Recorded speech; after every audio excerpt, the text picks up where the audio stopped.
देशासाठी जन्मलेल्या वीरांमुळे हा देश अखंड राहिला. अखंड. नमस्कार, माझे नाव परिणिती संतोष पोले, वर्ग 15 ऑगस्ट म्हणजेच की स्वातंत्र्य दिनाबद्दल मी माझे मनोगत व्यक्त करीत आहे. ते तुम्ही शांतचित्ताने ऐकावे अशी माझी नम्र. आपल्या मातृभूमीच्या स्वातंत्र्यासाठी ज्या थोर वीरांनी आपले प्राण दिले त्यांना माझे कोटी कोटी प्रणाम.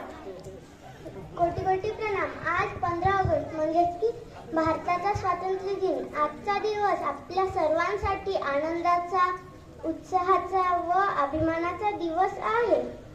महात्मा गांधी, लोकमान्य टिळक, नेताजी सुभाषचंद्र बोस, भगतसिंग अशा अनेक पुरुषांनी देशाच्या स्वातंत्र्यासाठी आपले प्राण दिले.